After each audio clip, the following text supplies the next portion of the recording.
أعوذ بالله من الشيطان الرجيم بسم الله الرحمن الرحيم سبح لله ما في السماوات وما في الأرض وهو العزيز الحكيم۔ قرآن مجید کی جو صورتیں جہاد سے متعلق ہیں ان میں ایک بہت اہم صورت سورۃ الصف ہے۔ اگر یوں کہا جائے کہ یہ پوری کی پوری صورت اللہ کے راستے میں جہاد ہی کے ایکسس کے گرد گھومتی ہے تو وہ غلط نہیں ہوگا، جیسا کبھی آپ ترجمے اور بیان کے بعد خود گواہی دیں گے کہ ہاں ایسا ہی ہے۔ اس کے آغاز میں اللہ تعالیٰ کی تسبیح کا تذکرہ ہے کہ آسمان اور زمین کی ہر شے اللہ کی تسبیح کرتی ہے، اور اس سلسلے کی 5 صورتوں کے آغاز میں اللہ کی تسبیح کا تذکرہ ہے۔ 3 صورتوں میں ماضی کے صیغے میں، سورۃ حدید، سورۃ حشر اور سورۃ الصف، ان تینوں کے شروع میں ماضی کے صیغے میں فرمایا گیا سبح للہ ما فی السماوات والارض، آسمان اور زمین کی ہر شے تسبیح کرتی ہے اللہ تعالیٰ کی، اور 2 صورتوں کے آغاز میں مضارع کے صیغے میں کہا گیا یسبح للہ ما فی السماوات وما فی الارض، سورہ جمعہ اور سورہ تغابن۔ پھر سورہ حشر کی آخری آیت جو ہے اس میں پھر مضارع کے صیغے میں کہا گیا یسبح لہ ما فی السماوات والارض وہو العزیز الحکیم۔ تو گویا ان صورتوں میں، ان 10 صورتوں میں، سورۃ حدید سے لے کر اور سورۃ تحریم تک، یہ 10 مدنی صورتیں ہیں اکٹھی قرآن مجید میں۔ اگرچہ قرآن مجید میں مدنی صورتوں کا طویل ترین سلسلہ تو بالکل آغاز میں ہے، سورۃ بقرہ، سورۃ آل عمران، سورۃ نساء اور سورۃ مائدہ، یہ چاروں مدنی صورتیں ہیں، لگ بھگ 6 پاروں پر مشتمل ہیں۔ یہ تو قرآن مجید میں مدنی صورتوں کا سب سے بڑا حجم کے اعتبار سے مجموعہ ہے، لیکن مدنی صورتوں کا تعداد کے اعتبار سے سب سے بڑا مجموعہ وہ 27ویں پارے کے آخر سے لے کر اور پورے 28ویں پارے پر مشتمل یہ 10 صورتیں ہیں، جنہیں بانی تنظیم رحمہ اللہ مسبحات کا نام دیتے تھے۔ اس صورت کی پہلی 4 آیات جو ہیں وہ بظاہر جہاد و قتال سے متعلق نہیں ہیں، خاص طور پر 3 آیات، لیکن آپ غور سے پڑھیں ان 4 آیات کو ملا کر تو پھر محسوس ہوگا کہ یہ آیتیں بھی اصل میں جہاد و قتال ہی سے متعلق ہیں۔ فرمایا اعوذ باللہ من الشیطان الرجیم سبح للہ ما فی السماوات وما فی الارض، آسمانوں اور زمین میں جو کچھ ہے اللہ کی تسبیح کرتا ہے۔ اور آسمانوں اور زمین کا اکٹھے تذکرہ یہ قرآن مجید کے محاورے میں کائنات کے لیے ایک قرآن مجید کی اصطلاح ہے، آسمان اور زمین۔ بعض اوقات وضاحت بھی آ جاتی ہے کہ ان کے مابین بھی جو کچھ ہے، لیکن وہ وضاحت نہ بھی آئے تو اس سے مراد جو ہے یہ کائنات ہے۔ تو آسمانوں اور زمین کی ہر شے اللہ کی تسبیح کرتی ہے، وہو العزیز الحکیم، اور وہ بالادست حکمت والا ہے۔ سورۃ بنی اسرائیل میں اور بھی واضح کیا گیا ہے اس بات کو، اور ساتھ ایک وضاحت بھی کی گئی ہے کہ وَلَٰكِن لَا تَفْقَهُونَ تَسْبِيحَهُمْ، لیکن تم ان کی تسبیح کو نہیں سمجھتے۔ ایک تسبیح تو وہ ہے جس کو خاص طور پر متاخرین نے اور جدید جو بھی اہل علم ہیں انہوں نے اس تسبیح کو زیادہ نمایاں کیا ہے کہ جب آپ اس کائنات کو اسٹڈی کرتے ہیں، اس کا مطالعہ کرتے ہیں، تو آپ کا شعور گواہی دیتا ہے کہ اس کائنات کی پرفیکشن یہ گواہی دیتی ہے، یہ بتاتی ہے کہ اس کا بنانے والا ہر اعتبار سے پرفیکٹ ہے، اس کا علم بھی پرفیکٹ ہے، اس کی قدرت بھی پرفیکٹ ہے، اس کی حکمت بھی پرفیکٹ ہے، اس کا پلان بھی پرفیکٹ ہے، اور اس کی پلاننگ بھی پرفیکٹ ہے۔ یعنی پلان اور پلاننگ میں فرق سمجھیں نا آپ، کہ اللہ تعالیٰ جو بھی سینسیبل آدمی ہوتا ہے وہ پہلے پلان کرتا ہے کہ مجھے یہ کرنا ہے، اور پلاننگ وہ کیا ہوتی ہے؟ طریقہ کار طے کرنا، پہلے کیا کرنا ہے، بعد میں کیا کرنا ہے، کس روٹ سے جانا ہے، کس روٹ سے آنا ہے، یہ کیا ہے؟ یہ پلاننگ کہلاتی ہے۔ تو ایک مفہوم تو اس کو یہ لیا گیا ہے، اس کائنات کی ہر چیز زمان حال سے گواہی دیتی ہے، پکارتی ہے کہ اس کا بنانے والا پرفیکٹ ہے۔ لیکن سورہ بنی اسرائیل کی اس آیت سے یہ پتہ چلتا ہے کہ اللہ تعالیٰ نے ہر چیز کو کوئی زبان بھی عطا فرمائی ہے، اور اس زبان سے ہر ذرہ اللہ تعالیٰ کی تسبیح کرتا ہے اگرچہ اس کی تسبیح ہمیں سمجھ نہیں آتی۔ اب جو شخص بھی قرآن مجید پر ایمان رکھتا ہے کہ یہ اللہ کا کلام ہے، وہ اس بات کو رد نہیں کر سکتا، اس لیے کہ قرآن مجید کی ایک نص موجود ہے کہ کائنات کی ہر چیز اور اس کے جو کچھ مابین ہے وہ اللہ کی تسبیح کرتا ہے، لیکن ہم اس کی تسبیح کو نہیں سمجھتے۔ جبکہ دوسری تسبیح جس کا پہلے ذکر میں نے کیا ہے، یہ تو انڈرسٹینڈیبل تسبیح ہے۔ جوں ہم اور زیادہ تحقیق کریں گے اور حقائق کو ایکسپلور کریں گے، ڈھونڈیں گے، تلاش کریں گے، تو ہمیں اللہ تعالیٰ کی تسبیح جو ہے وہ نظر آئے گی۔ لیکن جو نہ سمجھ میں آنے والی تسبیح ہے، وہ گویا کوئی زبانی تسبیح ہے جو ہماری سمجھ میں نہیں آتی، لیکن اللہ تعالیٰ نے فرمایا ہے کہ وہ ہے تو ہم مانیں گے کہ وہ ہے۔ وَهُوَ الْعَزِيزُ الْحَكِيمُ، اور وہ بالادست حکمت والا ہے۔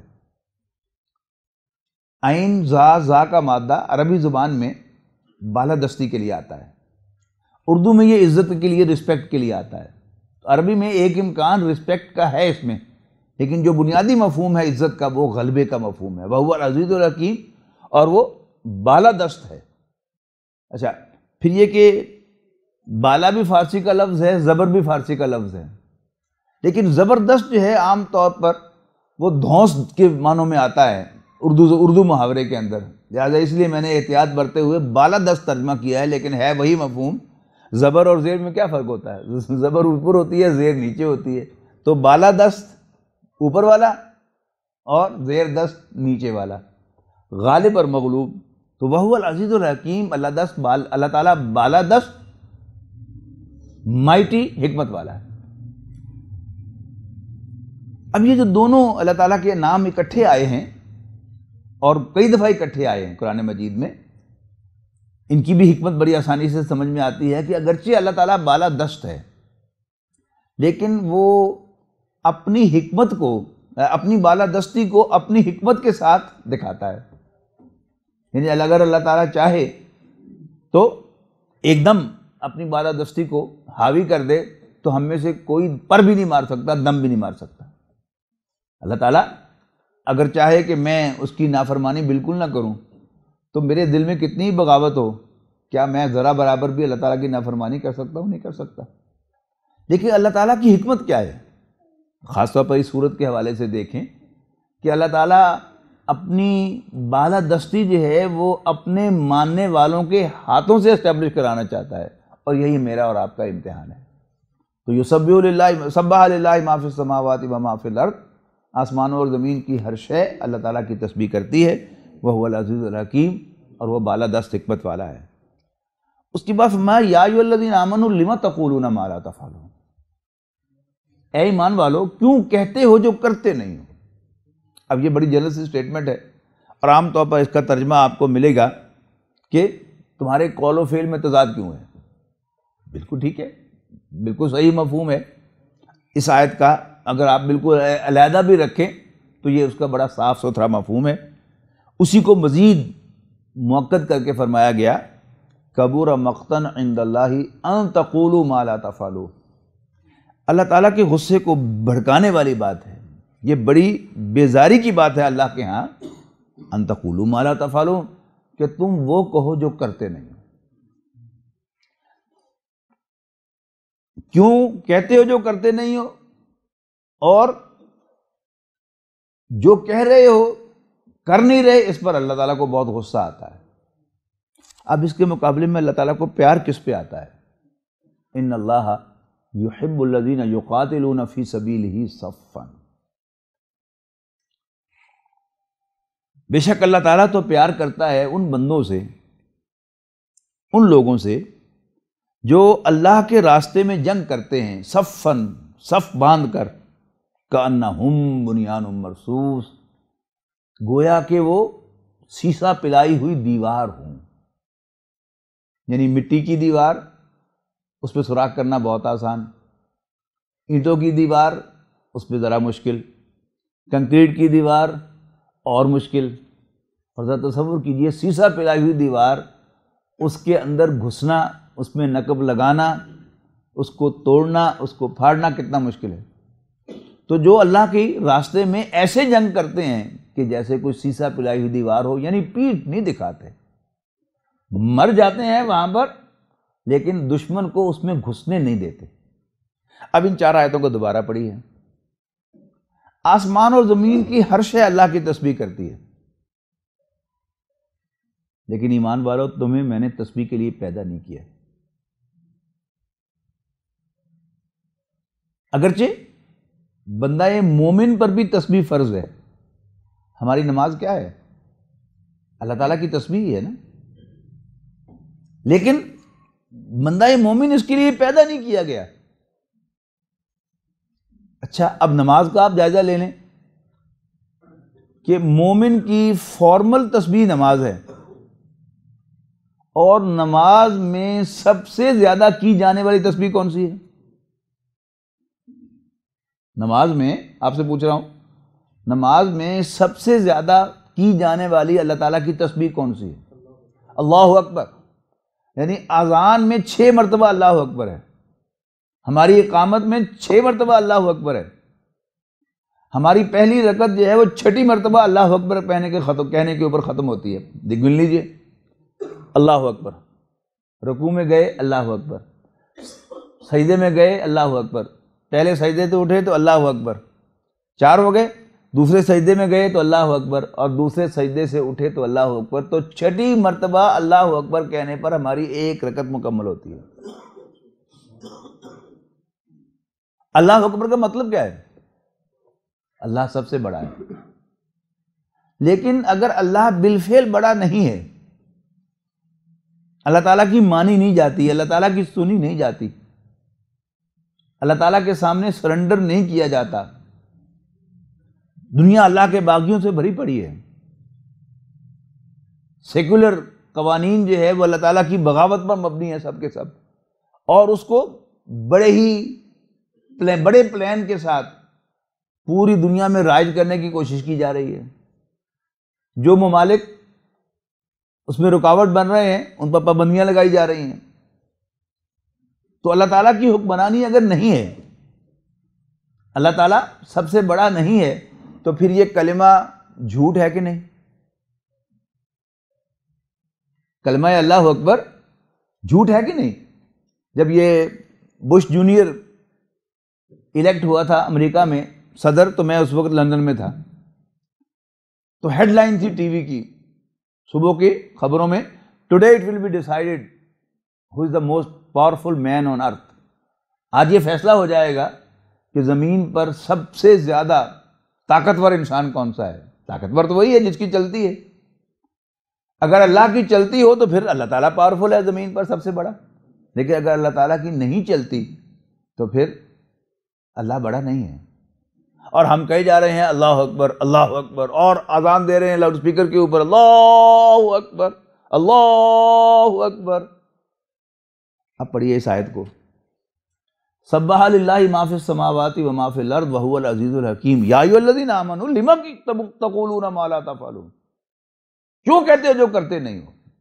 اللہ اکبر کی رٹ لگا رہے ہو، لیکن اللہ تعالیٰ کو بڑا کرنے کے لیے کوشش بھی نہیں کر رہے، کوئی محنت بھی نہیں کر رہے، کوئی پلاننگ بھی نہیں کر رہے، کسی تشویش کا اظہار بھی نہیں کر رہے۔ یعنی یہ 4 سٹیپس میں نے گنوائے ہیں نا، ایک ہے کہ اللہ تعالیٰ کو بڑا کرنے کے لیے لڑنا مرنا، دوسرا کیا ہے اس کی کچھ کوشش کرنا، کوشش نہیں تو پلاننگ ہی کرنا، اور پلاننگ بھی نہیں تو کم سے کم اپنے دل میں ایک تشویش تو محسوس کرنا ہو، اللہ بڑا نہیں ہے، میں کس منہ سے کہوں اللہ اکبر؟ میں اللہ تعالیٰ کے سامنے کھڑے ہو کر نماز کیسے پڑھوں؟ اس لیے کہ اللہ تعالیٰ کو صرف جو کہہ رہا ہے اس کے نہ کرنے پر غصہ آ رہا ہے، لیکن جو اللہ کے راستے میں سیسا پلائی ہوئی دیوار بنا کر جنگ کرتا ہے، اس کو اللہ تعالیٰ بڑی محبت کے ساتھ دیکھ رہا ہے، اس سے پیار کرتا ہے، اس سے محبت کرتا ہے۔ علامہ اقبال کی 2 رباعیاں میرا اندازہ ہے کہ وہ انہی 4 آیات سے ماخوذ ہیں۔ پرواز ہے دونوں کی اسی ایک فضا میں، کرگس کا جہاں اور ہے شاہی کا جہاں اور۔ پرواز ہے دونوں کی اسی ایک فضا میں، کرگس کہتے ہیں گدھ کو، گدھ کیا مردار کھاتی ہے اور شاہین اپنا شکار کرتا ہے، پرواز ہے دونوں کی اسی ایک فضا میں، کرگس کا جہاں اور ہے شاہین کا جہاں۔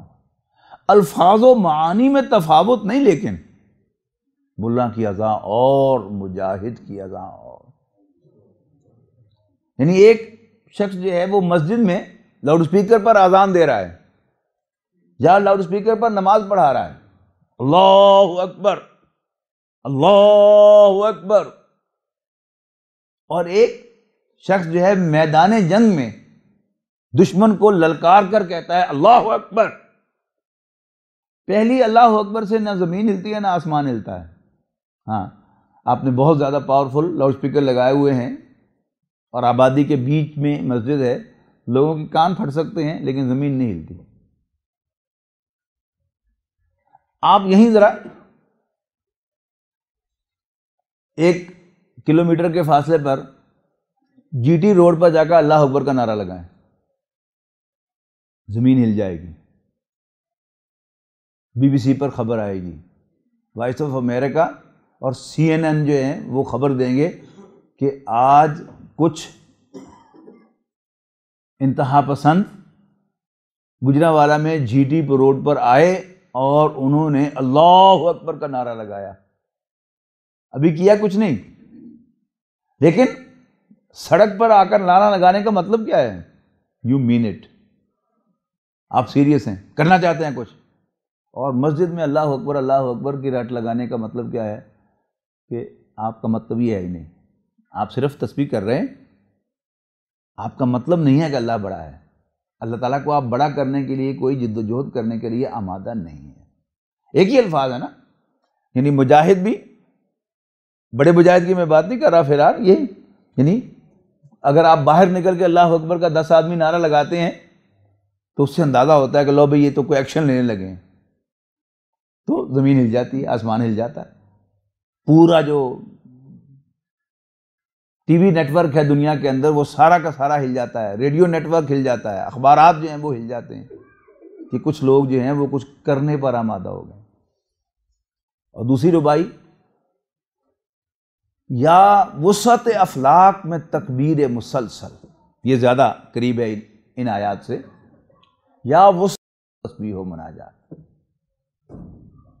یہ وہ مذہب مردان خود آگاہ،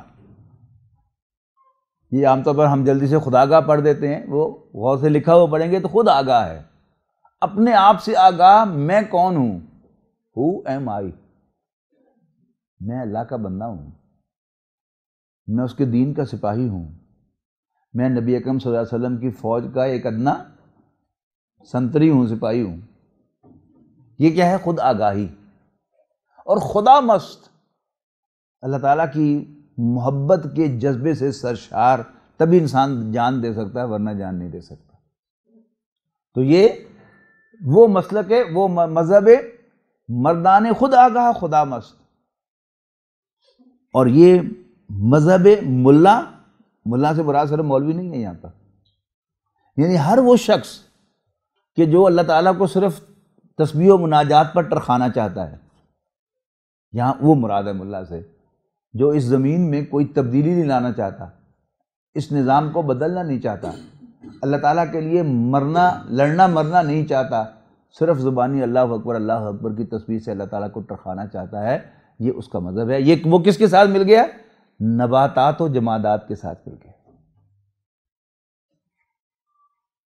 تو آسمان اور زمین کی ہر شے اللہ کی تسبیح کرتی ہے، لیکن بندہ مومن پر بھی تسبیح فرض ہے، لیکن تسبیح کے لیے پیدا نہیں ہوا، یہ پیدا ہوا ہے اللہ تعالیٰ کی بندگی کے لیے اور اللہ تعالیٰ کے جھنڈے کو سربلند کرنے کے لیے۔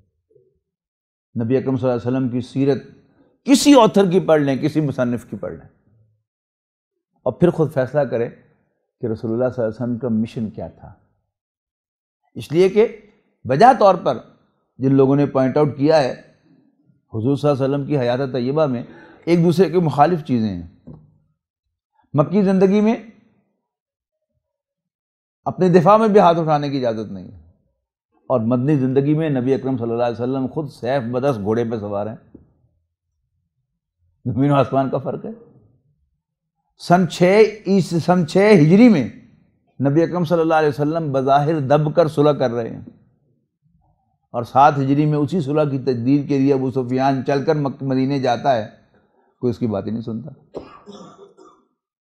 تو اگر آپ کے سامنے رسول اللہ صلی اللہ علیہ وسلم کا مشن ہوگا تو پہلے روز سے لے کر اپنے وصال کے آخری دن تک، حیات طیبہ کے آخری دن یعنی وصال کے دن تک، آپ ایک ہی لائن پر کام کرتے ہوئے آپ کو نظر آئیں گے۔ جب ہاتھ نہ اٹھانا اس تحریک کے لیے مفید تھا تو آپ نے لوگوں کو اپنے دفاع میں بھی ہاتھ اٹھانے سے منع کیا، اور جب وقت آ گیا تو اس وقت کو مس کرنا یہ حماقت ہے، لہذا آپ نے اور اللہ کے رسول صلی اللہ علیہ وسلم کے ذریعے سے اللہ تعالیٰ نے یہ حکم دے دیا وَقَاتِلُوهُمْ حَتَّى لَا تَكُونَ فِتْنَةٌ، ان سے لڑتے رہنا یہاں تک کہ فتنہ فروغ ہو جائے، وَيَكُونَ الدِّينُ لِلَّهِ وَيَكُونَ الدِّينُ كُلُّهُ لِلَّهِ، اور دین سارا کا سارا اللہ کا ہو جائے، یعنی اللہ تعالیٰ کی حکمرانی قائم ہو جائے۔ اب اس کے بعد چلیے گا، وَإِذْ قَالَ مُوسَىٰ لِقَوْمِهِ، یاد کرو جب موسیٰ نے علیہ السلام اپنی قوم سے کہا یا قومی، اے میری قوم، لِمَ تُؤْذُونَنِی، تم مجھے کیوں ایذا دیتے ہو، مجھے کیوں تنگ کرتے ہو، مجھے کیوں پریشان کرتے ہو، وَقَدْ تَعْلَمُونَ أَنِّی رَسُولُ اللَّهِ إِلَيْکُمْ، جبکہ تم جانتے ہو کہ میں تمہاری طرف بھیجا ہوا اللہ کا رسول ہوں۔ اور اشارہ کس طرف ہے؟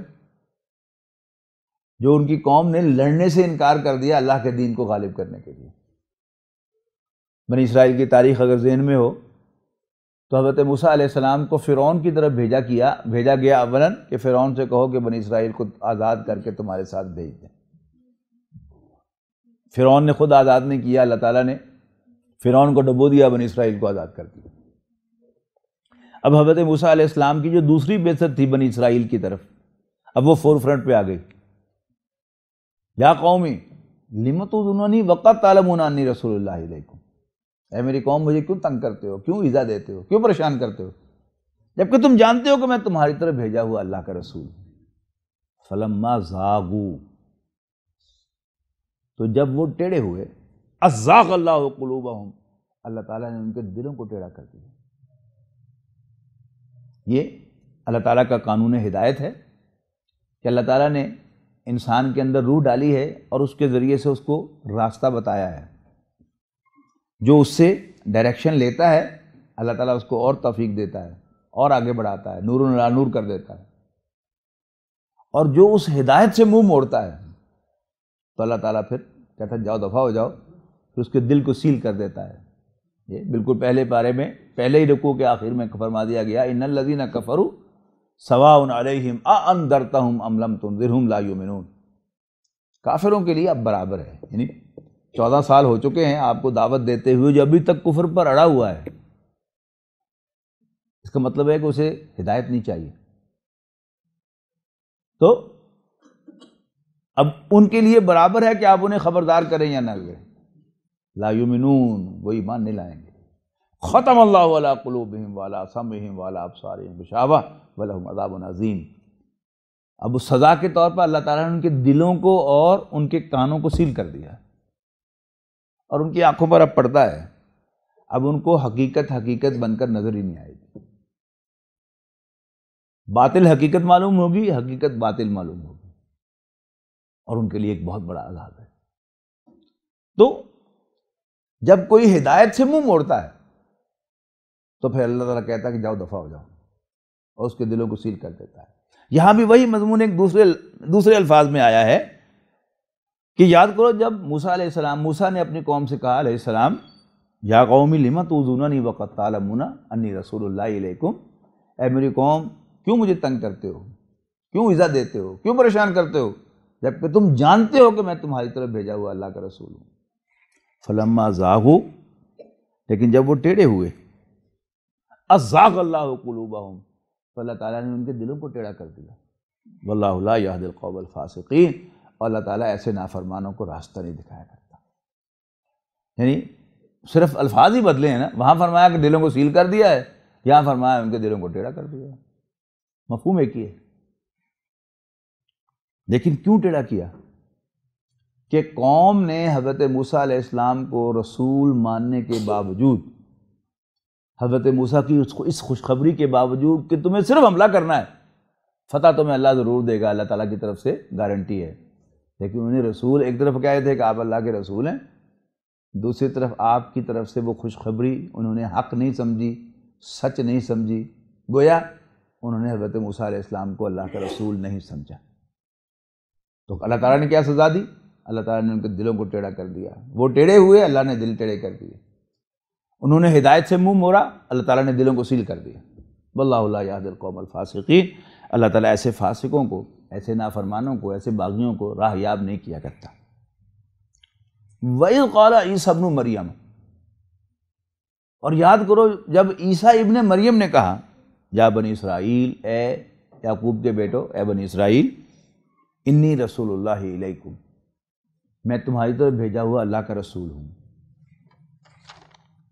مصدقا لما بین یدی من التوراۃ، مصدقاً اس کے دو مفہوم ہو سکتے ہیں، تصدیق کرتے ہوئے یا تصدیق کرنے کے لیے۔ کس کی؟ لما بین یدی من التوراۃ، اس کی جو میرے سامنے تورات میں سے موجود ہے، ومبشراً، اور خوشخبری دینے کے لیے، برسول، ایک ایسے پیغمبر کی صلی اللہ علیہ وسلم، یاتی من بعدی، جو میرے بعد تشریف لائیں گے، اسمہ احمد، ان کا نام احمد ہوگا صلی اللہ علیہ وسلم۔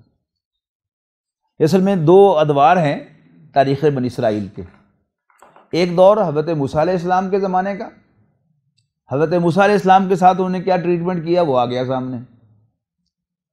حضرت عیسیٰ علیہ السلام کی حیثیت ایک برج کی تھی، ایک پل کی تھی، حضرت موسیٰ علیہ السلام اور نبی اکرم صلی اللہ علیہ وسلم کے درمیان۔ پل جو ہے وہ دو پلرز پر کھڑا ہوتا ہے نا، ایک اس کا اینکر یہ ہوتا ہے، ایک یہ ہوتا ہے، اس کے درمیان ہوا میں پل ہوتا ہے۔ تو حضرت عیسیٰ علیہ السلام کو نئی شریعت لے کر نہیں آئے تھے، کوئی نئی ہدایت لے کر نہیں آئے تھے، ان کی حیثیت حضرت موسیٰ علیہ السلام کے بعد انہی کی قوم میں، انہی کی امت میں ایک ریفارمر کی تھی، ایک مصلح کی تھی۔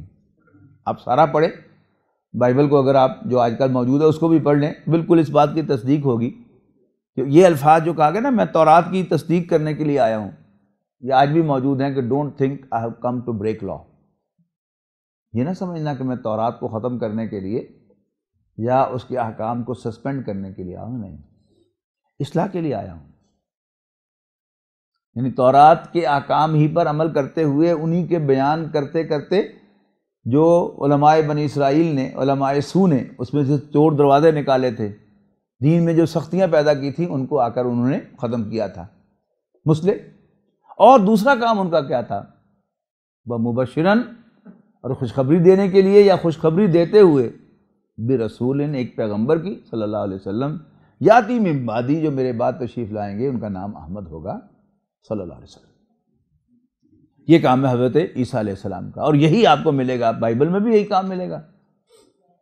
اگرچہ یہ جو دوسرا حصہ تھا، انہوں نے، عیسائیوں نے اس کو کاٹ کاٹ کر حضور صلی اللہ علیہ وسلم کا نامی وہاں سے غائب کیا ہے۔ لیکن شیخ احمد دیدات رحمہ اللہ نے بائبل کے پرانے نسخوں میں سے چھانٹ کر دکھایا کہ دیکھو یہاں یہ لفظ تھا جس کا مطلب محمد ہے، تم نے یہاں بدل کے یہ کر دیا، اس سے اگلے ایڈیشن میں اور بدل دیا، اس سے اگلے ایڈیشن میں اور بدل دیا۔ اور اب یہی کام جو ہے ڈاکٹر ذاکر نائک نے کیا انڈیا کے اندر، اور ویدوں میں سے حضور صلی اللہ علیہ وسلم کا تذکرہ نکال کے دکھایا ہے۔ اور اس سے بھی اگلا کام کیا ہوا کہ بہت سے ہندو فلاسفرز، ہندو تھیولوجسٹ اور سنسکرت کے پروفیسرز، ان کی زبان پر بھی آیا کہ یہ جو ذکر ہے یہ حضور صلی اللہ علیہ وسلم کا ذکر ہے۔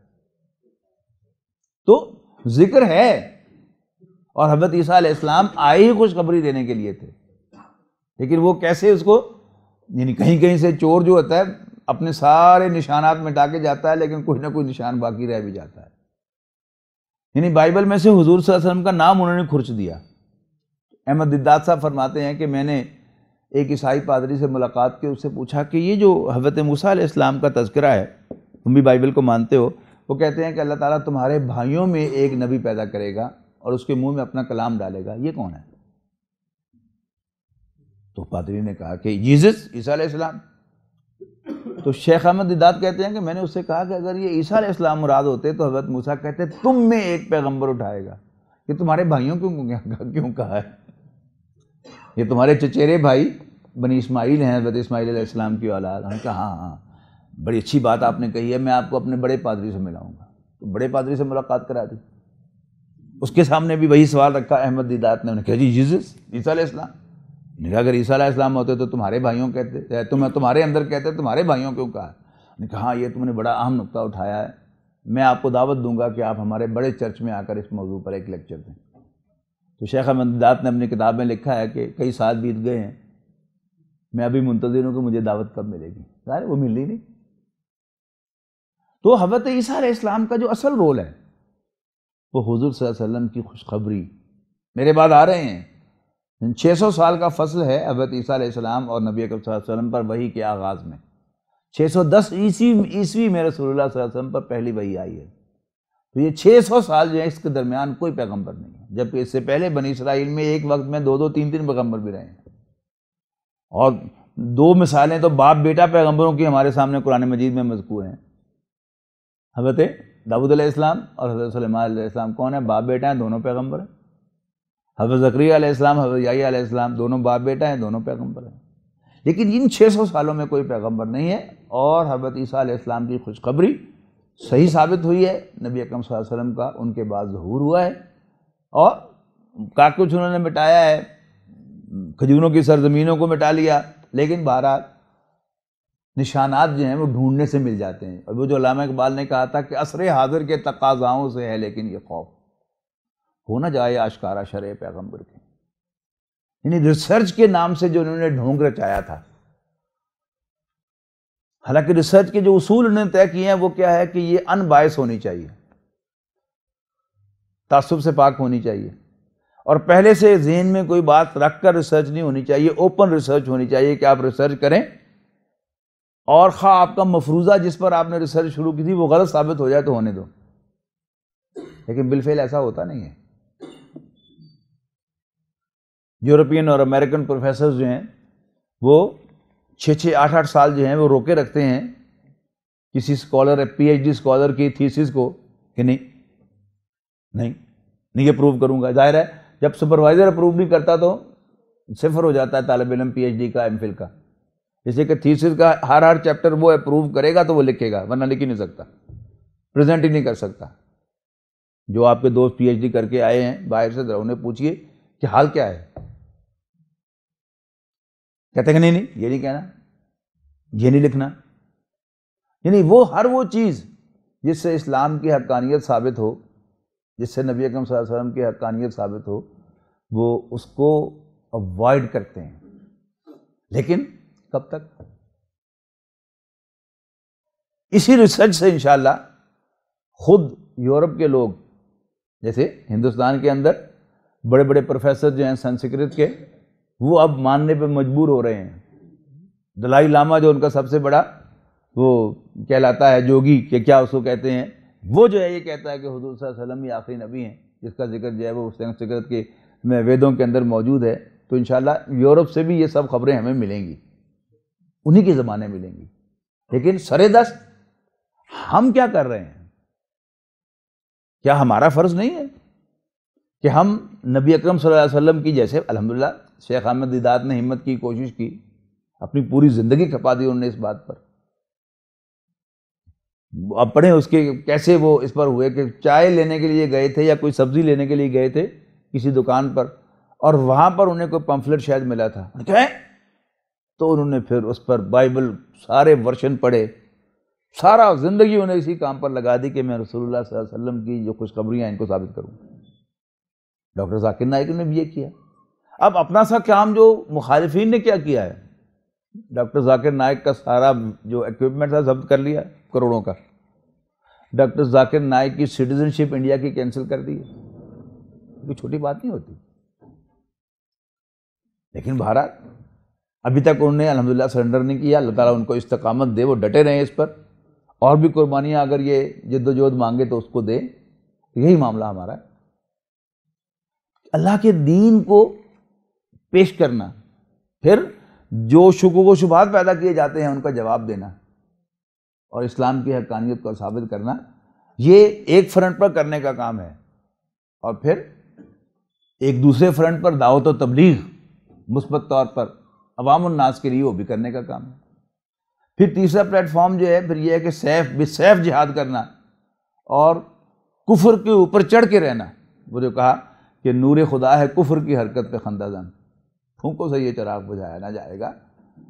یعنی جو بھی کتنا ہی اختلاف ہو مجھے اور آپ کو اس چیز سے کہ ابھی قتال کا وقت نہیں آیا، یہ ہماری رائے ہے، لیکن بہرحال یہ بات مانے بغیر آپ یہ تو کہہ سکتے ہیں کہ اس سے تبدیلی نہیں آئے گی، لیکن یہ تو بہرحال آپ کو ماننا پڑے گا کہ کفر کے اوپر ایک تھریٹ سے زیادہ اس کی حیثیت ہے کہ کفر ڈرتا ہے تو اس سے ڈرتا ہے. یہ بھی ایک کرنے کا کام ہے جو وہ کر رہے ہیں. تو فرمایا وَإِذْ قَالَ عِيسَىٰ ابْنُ مَرْيَمَ يَا بَنِي إِسْرَائِيلَ إِنِّي رَسُولُ اللَّهِ إِلَيْكُمْ مُصَدِّقًا لِمَا بَيْنَ يَدَيَّ مِنَ التَّوْرَاةِ وَمُبَشِّرًا بِرَسُولٍ يَأْتِي مِن بَعْدِي اسْمُهُ أَحْمَدُ. آگے کیا ہوا؟ فَلَمَّا جَاءَهُم بِالْبَيِّنَاتِ، تو وہ کہنے لگے یہودی کہ یہ تو کھلا جادو ہے، اور اسی جادو کا بہانہ بنا کر، یعنی دیکھنے میں تو عام آدمی کے لیے معجزہ اور جادو ایک ہی چیز ہوتی ہے. یہ تو جادوگر پہچانتا ہے یا اللہ کا نبی جو ہے وہ پہچانتا ہے کہ یہ معجزہ یہ جادو ہے، یا جس کو اللہ تعالیٰ پروٹیکٹ کرے اور اس کی آنکھوں پر وہ جو پٹی چڑھاتے ہیں جادوگر، جو اس کی ول پاور کو پوزیس کرتے ہیں، اس کو پوزیس کر سے اسے صاف نظر آئے گا کہ یہ کچھ بھی نہیں، لیکن عام آدمی کے لیے وہ ایک ہی جیسا ہوتا ہے. اب جو یہودی علماء تھے وہ خوب سمجھتے تھے کہ عیسیٰ علیہ السلام اللہ کے رسول ہیں، لیکن انہوں نے ان کے معجزات کو بنیاد بنا کر انہیں کافر ملحد قرار دیا، اور وہ بات جو بچپن میں ان کی زبان سے اپنے کانوں سے وہ سن چکے تھے، جو ماں کی گود میں سے بول پڑے تھے کہ میں اللہ کا بندہ ہوں، مجھے اللہ نے اپنا رسول بنایا ہے، میں بڑا ہو کر مردوں کو زندہ کروں گا، کوڑی کو تندرست کروں گا، نابینا کو بینا کروں گا. اسی کو انہوں نے جادو قرار دیا، اور جادو کفر تھا، کفر کو فتویٰ دے دیا. اور جب اپنے کانوں سے سنا ہوا تھا کہ وہ اللہ کی نشانی ہے، معاذ اللہ حرام کی اولاد نہیں ہے، وہ فتویٰ بھی دوبارہ جو ہے وہ حکم ان پر جادو کر کے اپنی طرف سے انہیں سولی چڑھا دی. اب یہ ساری کوششیں کس بات کی تھیں؟ کہ حضرت عیسیٰ علیہ السلام رسول اللہ صلی اللہ علیہ وسلم کی تشریف آوری کی جو خوشخبری دے رہے تھے اس کو روکنا. اب تیسرا دور یہ رسول اللہ صلی اللہ علیہ وسلم کا دور ہے. وَمَنْ أَظْلَمُ مِمَّنِ افْتَرَىٰ عَلَى اللَّهِ الْكَذِبَ، اور اس سے بڑھ کر ظالم کون ہے جو اللہ تعالیٰ پر جھوٹ باندھے. یعنی رسول اللہ صلی اللہ علیہ وسلم کو پہچاننے کے باوجود آپ اللہ کے رسول ہیں، اللہ تعالیٰ کے کلام کو اللہ کا کلام ماننے سے انکار کر دے، اللہ کے رسول کو رسول ماننے سے انکار کر دے. وَهُوَ يُدْعَىٰ إِلَى الْإِسْلَامِ، حالانکہ اس کو اسلام کی طرف بلایا جا رہا ہو. وَاللَّهُ لَا يَهْدِي الْقَوْمَ الظَّالِمِينَ، اور اللہ تعالیٰ ایسے ظالموں کو ہدایت نہیں دیتا. یریدون لیطفئوا نور اللہ بافواہہم. اب چلے جائیں، قرآن مجید نازل ہو رہا ہے حضرت عیسیٰ علیہ السلام کی تشریف لے جانے کے بعد بھی 600 سال کے بعد. یریدون لیطفئوا نور اللہ بافواہہم، یہ اللہ کے نور کو اپنے منہوں سے، یعنی منہ کی پھونکوں سے بجھا دینا چاہتے ہیں. آپ تاریخ کو دیکھیں، حضرت نوح علیہ السلام ہو، ہود علیہ السلام ہو، صالح علیہ السلام ہو، شعیب علیہ السلام ہو، لوط علیہ السلام ہو، یا موسیٰ علیہ السلام ہو، یعنی چٹکیوں میں اڑانے کی کوشش کی گئی ہے. انہیں اللہ کے نور کو پھونکوں سے بجھانے کی کوشش کی گئی ہے، لیکن اللہ تعالیٰ بھی مسلسل اپنے نور کو، اپنے دین کے دیے کو جلاتا لیے چلا آ رہا ہے. حضرت نوح علیہ السلام کی قوم بھی اس دیے کو بجھا نہیں سکی، لوط علیہ السلام کی قوم بھی بجھا نہیں سکی، اور موسیٰ علیہ السلام کی قوم بھی بجھا نہیں سکی، اور عیسیٰ علیہ السلام کی قوم بھی بجھا نہیں سکی. یہ تو خیر دونوں بنی اسرائیلی تھے. تا آ کے آخری پیغام بھی آ گیا، آخری پیغمبر بھی تشریف لے آئے. اور رسول اللہ صلی اللہ علیہ وسلم کو قتل کرنے کی بھی کتنی کوششیں کی ہیں یہودیوں نے، سیرت میں پڑھ لیجیے۔ بچپن میں کہہ دیا تھا عیسائی راہب نے ابو طالب سے کہ اس بچے کی حفاظت کرنا ہے، اس کو کسی یہودی نے دیکھ لیا تو قتل کر دے گا۔ کتنی اٹیمپٹس کی ہیں، کتنی کوششیں کی ہیں، لیکن اللہ تعالیٰ حضور صلی اللہ علیہ وسلم کو بھی بچا کے لے کے آیا، اور دین بھی بچا کے لے کے آیا۔ اور نہ صرف یہ کہ جو پہلی کتابیں تھیں اللہ تعالیٰ نے ویسی اور کتابیں بھیجی، ہر بعد میں آنے والی کتاب جو تھی وہ پہلے سے زیادہ روشن تھی۔ یعنی حضرت عیسیٰ علیہ السلام تورات کے محافظ اور مہیمن تھے، لیکن ان کے مواعظ جو ہیں وہ اضافہ ہیں تورات پر، اس میں جو روحانیت کا عنصر شامل کیا ہے، اس میں جو علماء کے رذائل ہوتے ہیں ان کو جس طریقے سے انہوں نے نمایاں کیا ہے، وہ کیا ہے؟ وہ گویا یعنی دین کا چراغ پہلے ایک دیا تھا، پھر وہ بلب بنا، پھر سرچ لائٹ بنا، اور اب نبی اکرم صلی اللہ علیہ وسلم کی تشریف آوری کے ساتھ وہ سورج بن کر طلوع ہو گیا۔ اب پڑھیں اس آیت کو، یریدون لیطفئوا نور اللہ بافواہہم، یہ تو چاہتے ہیں کہ اللہ کے نور کو اپنے منہ کی پھونکوں سے بجھا دیں، واللہ متم نورہ ولو کرہ الکافرون، جبکہ اللہ تعالیٰ اپنی روشنی کو، اپنے نور کو مکمل فرمانے والا ہے، خواہ یہ کافروں کو کتنا ہی برا لگے۔ اس کے بعد فرمایا هو الذی ارسل رسولہ بالہدی ودین الحق، اللہ تعالیٰ ہی تو ہے کہ جس نے بھیجا ہے اپنے رسول صلی اللہ علیہ وسلم کو الہدی یعنی قرآن مجید دے کر، ودین الحق اور سچا دین دے کر، یہ یظہرہ علی الدین کلہ، تاکہ وہ غالب کر دیں اس کو کل کے کل دین پر، ولو کرہ المشرکون، خواہ یہ بات مشرکوں کو کتنی ہی ناگوار گزرے۔ میں نے 8ویں آیت کی وضاحت نہیں کی جان بوجھ کر کہ اس کے اختتام پر فرمایا ولو کرہ الکافرون، اس کے اختتام پر فرمایا ولو کرہ المشرکون۔ مسلمان کتنا ہی گیا گزرا ہو، جب وہ دیکھے گا کہ کوئی قرآن مجید پڑھانے کا مدرسہ، خواہ وہ حفظ کا مدرسہ ہو یا تجوید کا مدرسہ ہو، ترجمہ قرآن ہو، فقہ ہو، حدیث ہو، تو کہ اچھا دین کا نور پھیل رہا ہے تو میرا بھی اثر ڈال دیں۔ لیکن کافروں کو یہ بھی ناگوار ہوگا۔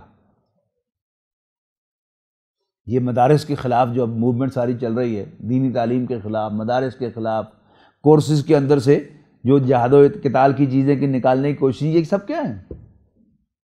یعنی اللہ کے نور کی کا پھیلنا بھی ناگوار ہے۔ دیکھیے اللہ تعالیٰ بھی بڑے پکے کام کرتا ہے۔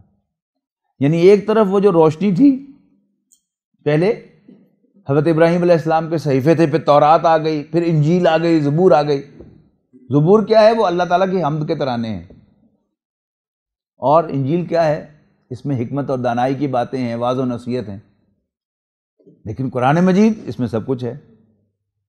پھر پہلی کتابوں کی اللہ تعالیٰ نے حفاظت نہیں دی، اس کی حفاظت کا بھی ذمہ لے لیا، اللہ تعالیٰ کی اپنی پلاننگ ہے۔ تو کافروں کو کتنا ہی برا لگے، اللہ کے دین کا نور پھیلے گا۔ اللہ تعالیٰ نے اپنے اس نور کے اتمام کے لیے ایک طرف تو اس روشنی کو بڑھاتا چلا جا رہا ہے، وہ دیے سے بلب اور بلب سے سرچ لائٹ اور پھر آفتاب رسالت بن رہا ہے، اور دوسری طرف اللہ تعالیٰ نے اب آخری پیغمبر بھیج دیا ہے صلی اللہ علیہ وسلم کہ وہ باقاعدہ ایک جد و جہد کے ساتھ اللہ کے دین کو بالفعل غالب کر دے، کل کے کل دین پر، کل نظام زندگی پر۔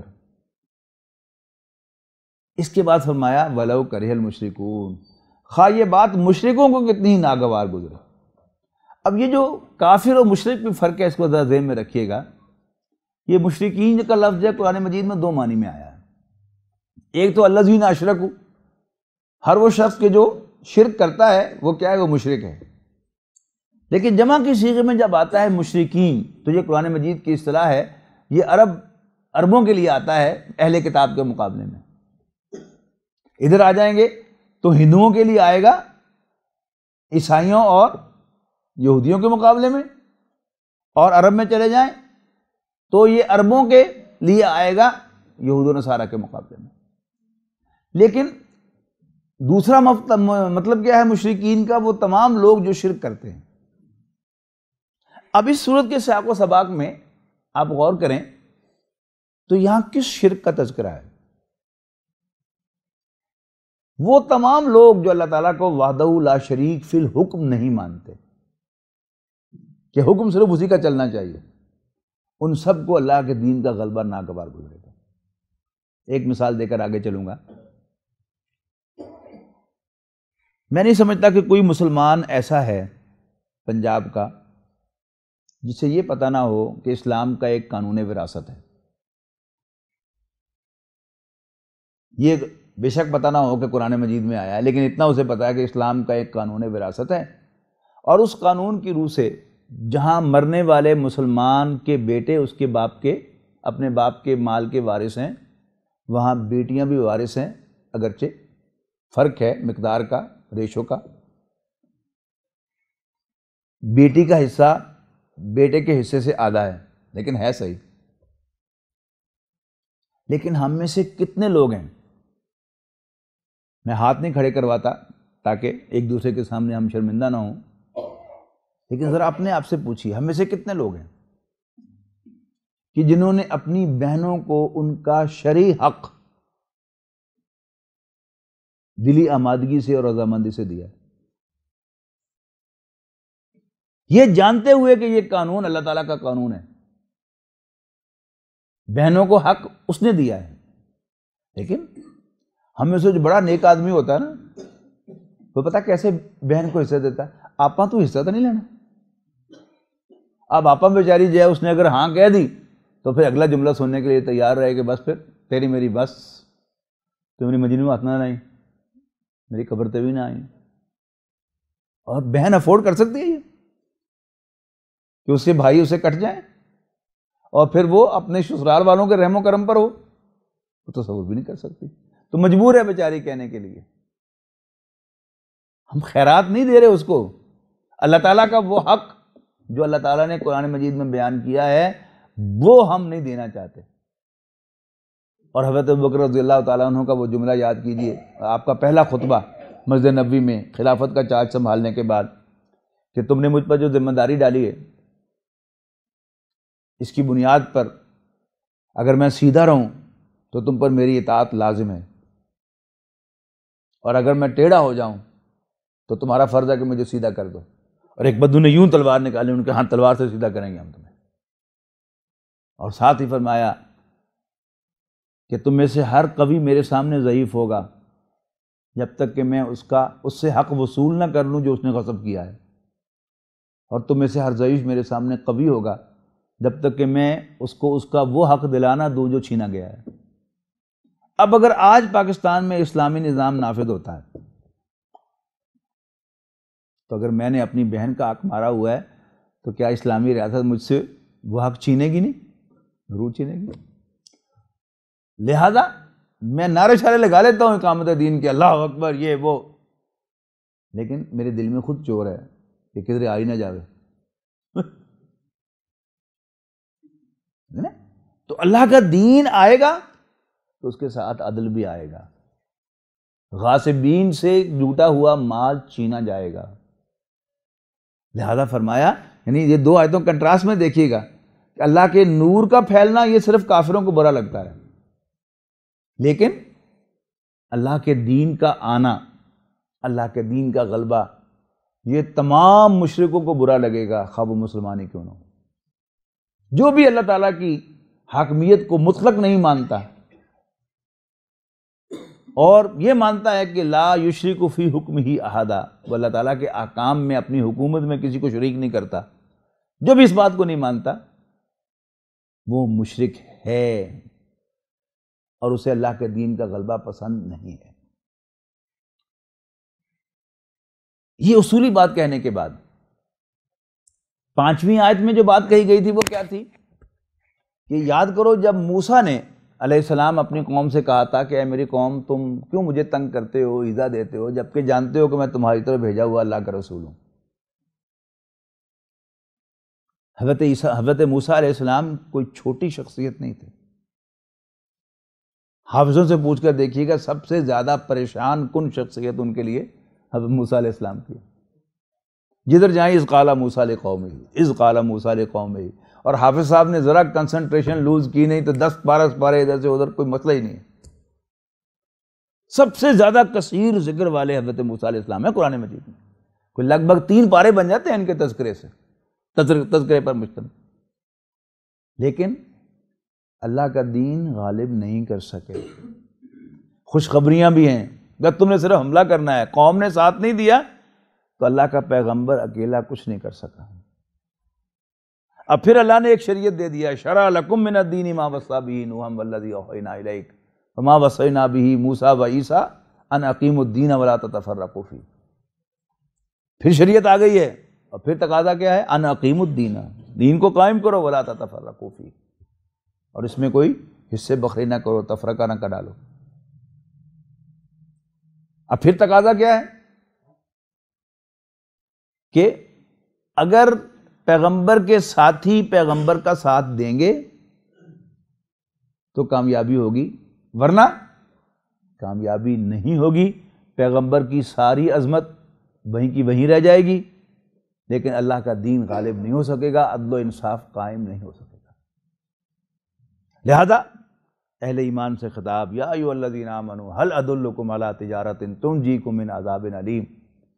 اے ایمان والو، میں تمہیں کوئی ایسا سودا نہ بتاؤں کہ اگر تم اس سودے میں انویسٹمنٹ کرو، اپنی جان مال لگاؤ، انویسٹ کرو، تنجیکم من عذاب علیم، تو وہ تجارت، وہ سودا تمہیں ایک دردناک عذاب سے نجات دلاتے۔ کیا ہے وہ سودا؟ تؤمنون باللہ ورسولہ، ایمان لاؤ اللہ اور اس کے رسول پر صلی اللہ علیہ وسلم، وتجاہدون فی سبیل اللہ باموالکم وانفسکم۔ لفظی ترجمہ ہوگا کہ تم اللہ اور اس کے رسول پر ایمان لاتے ہو، وتجاہدون فی سبیل اللہ باموالکم وانفسکم، اور اپنی جانوں اور اپنے مالوں کے ساتھ اللہ کے راستے میں جہاد کرتے ہو، ذالکم خیر لکم ان کنتم تعلمون، اگر تم سمجھو تو یہ تمہارے لیے بہتر ہے۔ لیکن اس کے بعد آ رہا ہے یغفر لکم ذنوبکم۔ جو لوگ عربی جانتے ہیں انہیں معلوم ہے کہ مضارع مجزوم جو ہے یہ ایسے ہی نہیں آتا، جیسے اسم کی نارمل حالت رفع کی ہوتی ہے، کوئی وجہ ہوتی ہے تو اسم نصب یا جر میں جاتا ہے، اسی طرح بغیر وجہ کے مضارع مجزوم یا مفتوح حالت میں نہیں جاتا، جو بظاہر یہاں پر نہیں ہے۔ تو اصل میں کیا ہے کہ جو پہلا ایک بیانیہ جملہ تھا وہ اصل میں شرط بن جائے گا اس کی، اگر تم اللہ اور اس کے رسول پر پختہ ایمان رکھو گے اور اللہ کے راستے میں جانوں اور مالوں سے جہاد کرو گے تو یہ تمہارے لیے بہتر ہوگا۔ اگر تم جانو یغفر لکم ذنوبکم، تو اللہ تعالیٰ تمہارے گناہوں کو بخش دے گا، یہ جواب شرط بن گیا۔ وَيُدْخِلْكُمْ جَنَّاتٍ تَجْرِی مِن تَحْتِھَا الْأَنْہَار، اور تمہیں ایسے باغات میں داخل کرے گا کہ جن کے نیچے نہریں بہتی ہوں گی۔ وَمَسَاكِنَ طَیِّبَةً فِی جَنَّاتِ عَدْنٍ، اور رہنے کے عمدہ مسکن ہمیشہ ہمیش کے باغات میں۔ دیکھیے دین اور دنیا، دنیا میں جس کے لیے ہم دن رات محنت کر رہے ہیں اس کا حاصل کیا ہے؟ میرے دل میں بھی یہ خواہش ہے، آپ کے دل میں بھی خواہش ہے کہ میں جانے سے پہلے اپنے بچوں کو کچھ چھت ضرور دے کے جاؤں، اور جو آدمی اپنے بچوں کو چھت دے کر نہیں جاتا سارا خاندان اسے ملامت کرتا ہے کہ لو جی ہمیں کھا اڑا چھڑیا، بچے نوں چھت بھی نہیں دیکھ گیا۔ اور اس چھت کے بنانے میں انسان حلال کو حرام کرتا ہے، حرام کو حلال کرتا ہے، دین کی محنت سے جان چراتا ہے، کاروبار کو چمکاتا ہے، وقت دیتا ہے، دین کو وقت دینے سے ڈرتا ہے، بچتا ہے، پیرو تہی کرتا ہے۔ اللہ تعالیٰ کیا کہہ رہا ہے؟ تم اگر کوئی اپنی چاؤ کا مکان بنا بھی لوگے تمہیں رہنا نصیب نہیں ہوگا، تمہارے بچے تمہیں چارپائی پہ ڈال کر تمہیں مٹی میں دفن کر کے آئیں گے۔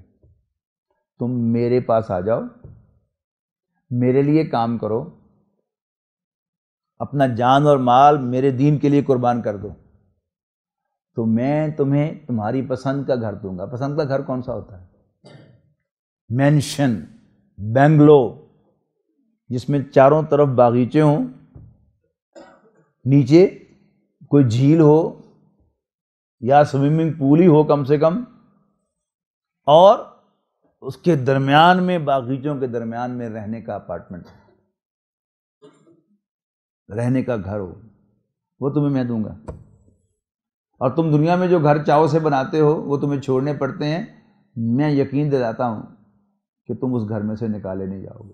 خالدین فیہا ہم فیہا خالدون۔ تو یغفر لکم ذنوبکم ویدخلکم جنات تجری من تحتہا الانہار ومساکن طیبۃ فی جنات عدن، ہمیشہ ہمیش کے باغات میں، ذالک الفوز العظیم۔ یہ ہے بڑی کامیابی، اصل کامیابی یہی ہے۔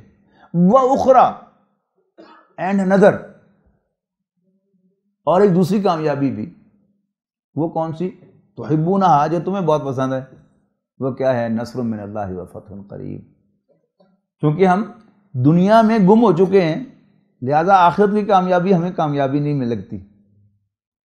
ہم اپنی آنکھوں سے کامیابی دیکھنا چاہتے ہیں، ہم چاہتے ہیں کہ ہماری زندگی میں اللہ کا دین غالب ہو،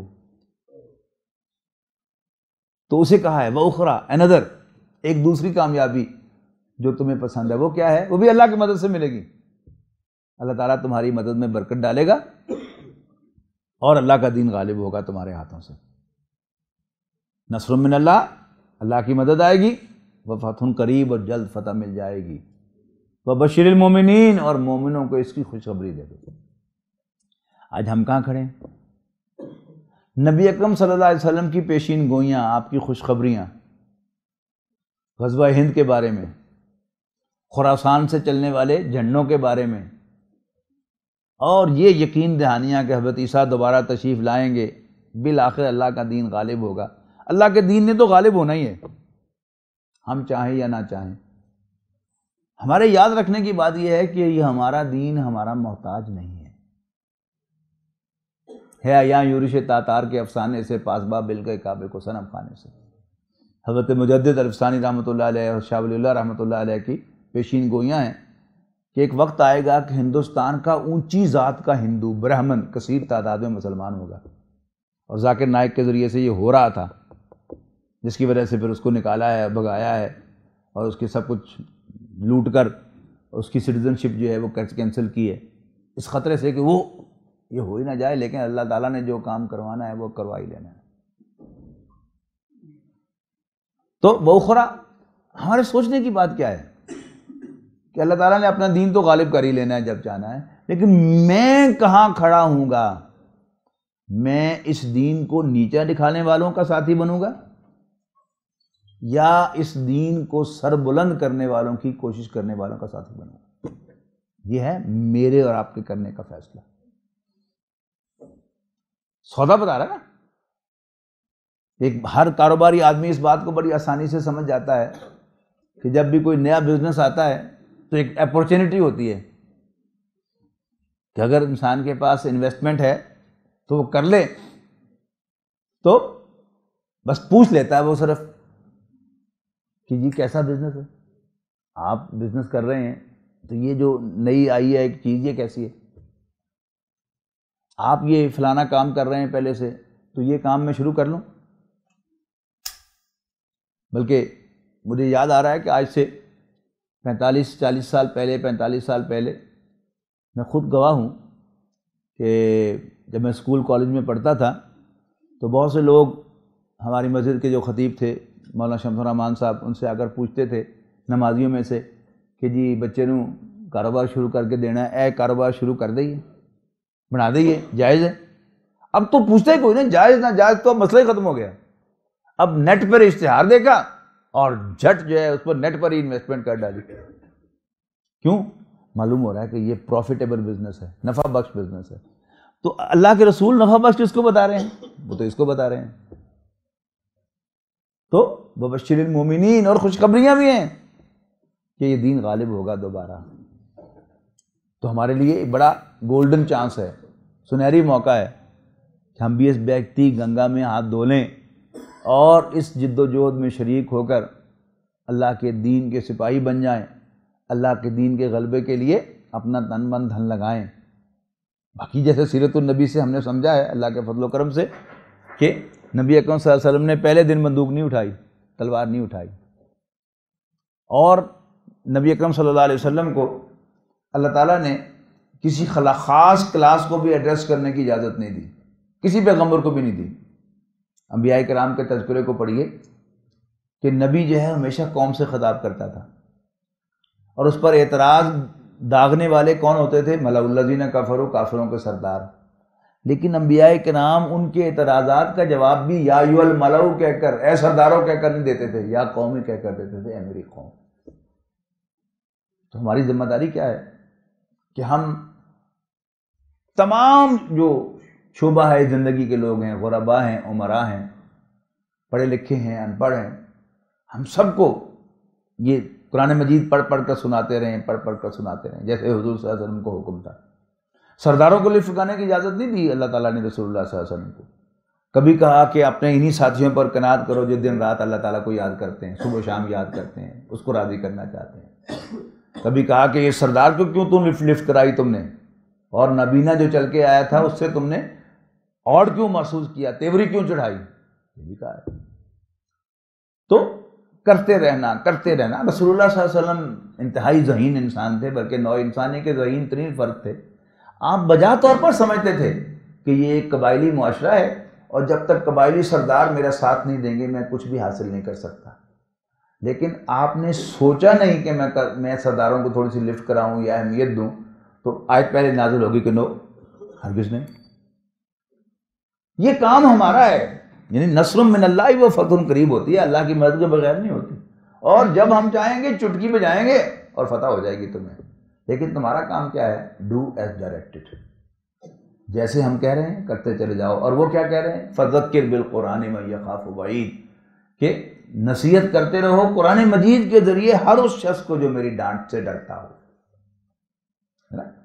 تو یہ الزام کہ ہم کوئی قرآنی تبلیغی جماعت بن گئے ہیں، یہ سنتے چلے جائیے اور ان کو نتھی کرتے چلے جائیے کہ یہ کیا بات جو ہے وہ ہو رہی ہے کہ نبی اکرم صلی اللہ علیہ وسلم کو جب تک قرآن مجید سنانے کا حکم تھا سرداروں کو بھی لفٹ کرانے کی اجازت نہیں تھی، لیکن اللہ تعالیٰ نے خود وقت نکالا۔ اللہ تعالیٰ نبی اکرم صلی اللہ علیہ وسلم اپنے خیال کے مطابق جب مکے سے مایوس ہوئے اور ابو طالب کا انتقال ہو گیا اور ابو لہب خاندان کا سربراہ بن گیا، اس نے آپ کو خاندان بنو ہاشم سے نکال دیا، تو آپ اپنے ذہن کے مطابق طائف گئے کہ میں اس کو اپنا الٹرنیٹ بیس بنا لوں، لیکن وہاں ایک دن میں جو کچھ ہوا آپ کو معلوم ہے۔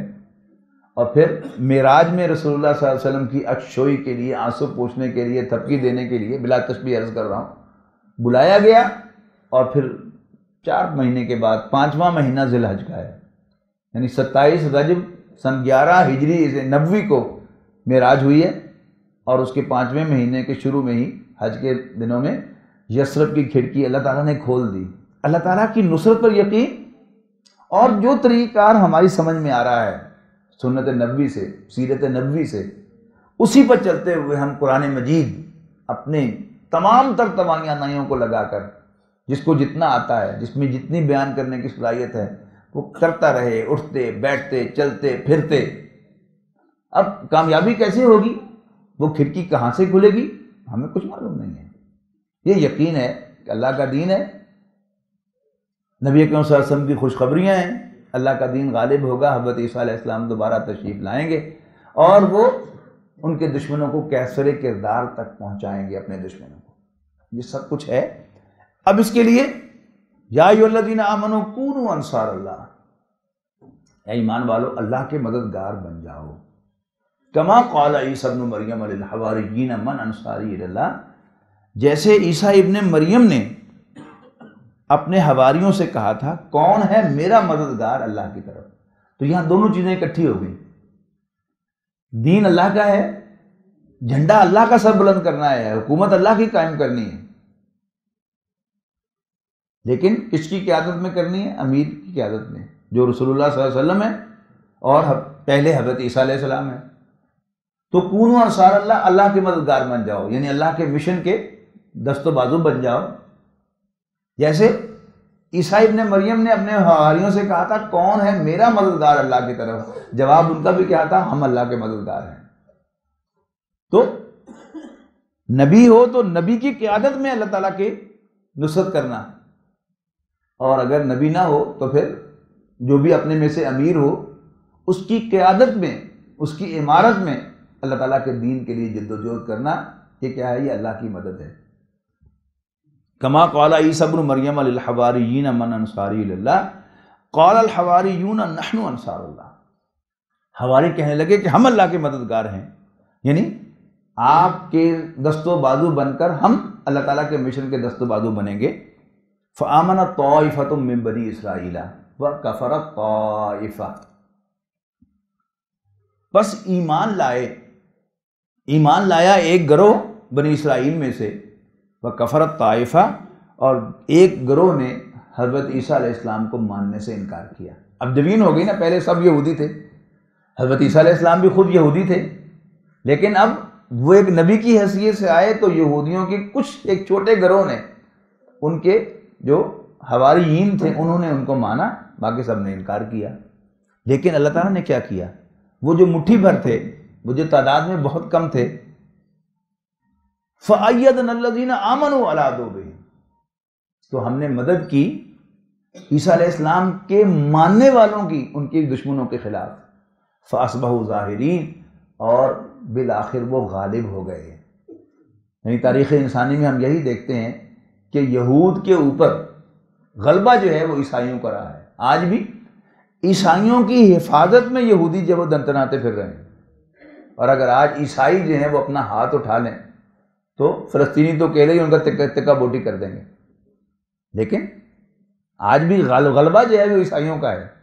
لیکن ان کی جو مہارت ہے، ان کی جو چالاکی اور مکاری ہے، جس کے ذریعے سے انہوں نے یعنی مغلوب ہو کر بھی معاشی طور پر اور پھر انڈائریکٹلی سیاسی طور پر عیسائیوں کو اپنا غلام بنایا ہوا ہے۔ یعنی معاشی نظام جو ہے ان کا سودی نظام، اس سے یعنی مغرب کی عیسائیوں کی بڑی بڑی جو حکومتیں ہیں وہ بھی ان کے ہاتھوں جکڑی ہوئی ہیں، اور چونکہ معاشی تفوق ان کا ہے، آج اصل جنگ جو ہے معاشی جنگ ہے، لہذا امریکہ جو ہے وہ سب سے بڑی طاقت دکھتا ہے، لیکن امریکہ کا بڑے سے بڑا صدر بھی بہرحال یہودیوں کے سامنے جا کر جھک کر سلام کرتا ہے۔ ان کی ایک نیو سینس ویلی ہے، ان کی ایک اپنی حیثیت ہے کہ جس حیثیت کو منوا کر وہ پھر مرضی کے فیصلے جو ہیں، جو میں نے آپ سے عرض کیا کہ today it will be decided who is the most powerful man on earth, وہ موسٹ پاورفل مین آن ارتھ جو ہے، زمین پر سب سے زیادہ طاقتور آدمی بھی، وہ بھی ان کے سامنے جا کے ناک رگڑتا ہے۔ اور بڑے بڑے صدور جو ہیں انہوں نے ذرا ان کے سامنے سر اٹھانے کی کوشش کی، کسی نے چیک پاس کرنے میں دیر کی، کسی نے پابندی لگائی کہ ہاں تمہیں، یعنی بلینز آف ڈالر ہر مہینے ہر سال امریکہ جو ہے وہ اس کو اسرائیل کو امداد دیتا ہے۔